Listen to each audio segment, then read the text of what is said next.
Olá pessoal, tudo bem com vocês?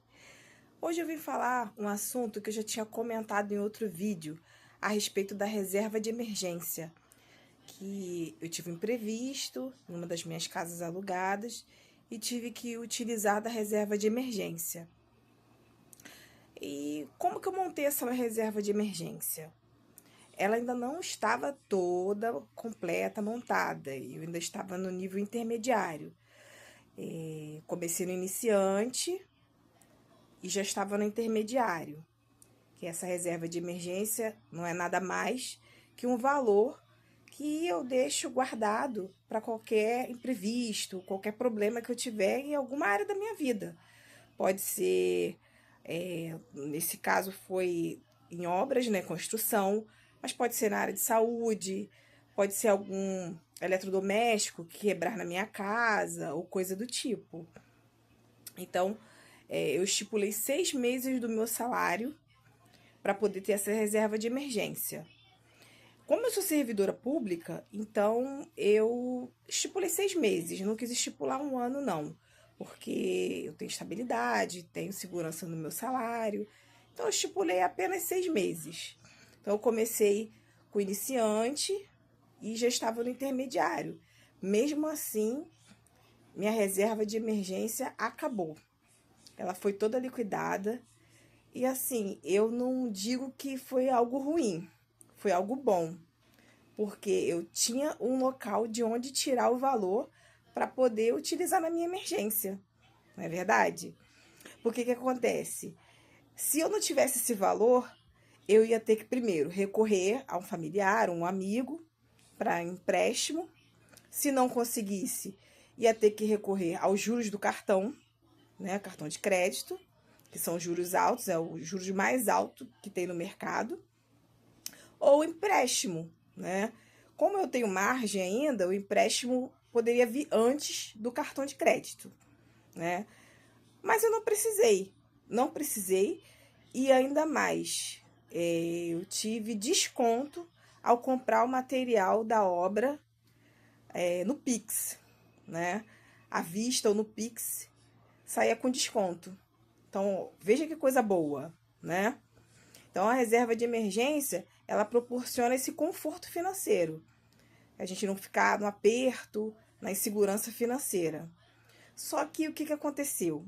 Eu tive que gastar a reserva de emergência toda. E outro erro que eu cometi, que agora, depois de estudar, de ler mais sobre o que eu fiz de errado, né, nessa situação, eu tinha um investimento, eu investia no RDB, Recibo de Depósito Bancário, e eu tive que gastar esse investimento também, né, nessa emergência que eu tive. Moral da história, o que ficou de lição?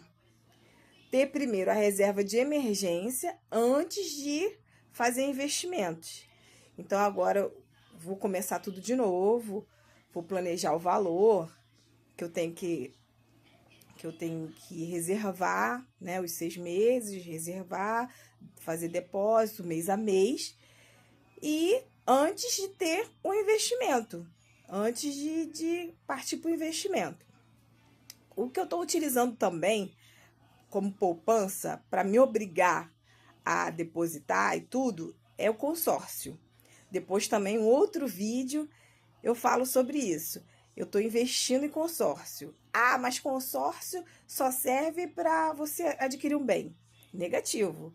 Se você fizer da forma correta, o consórcio também serve para investimento, alavancagem patrimonial, alavancagem financeira. Então, para me obrigar a depositar um valor todo mês, tem um boleto que eu estou pagando, eu fiz um consórcio. E essa carta de consórcio eu vou repassar depois que eu for contemplada. Agora, qual garantia que eu vou ser contemplada? Eu não sei, tô tentando a sorte. Se eu vou ser contemplada só no final, vou ser a última, ou então, se essa modalidade não tem nesse consórcio, nessa administradora. Tem administradoras que acontece o seguinte: se você for um bom pagador, a partir de 6 meses você entra em outro grupo, né? Você é recrutado para ser sorteado só entre os bons pagadores. Não acontece nessa carta, né, nesse grupo de consórcio. Mas isso depois eu falo com mais calma. Então, o que eu estou fazendo para ter a reserva financeira? Eu fiz o consórcio, estou depositando um dinheiro todo mês, né? E vou começar no nível iniciante, para depois passar para o intermediário, para depois para o definitivo.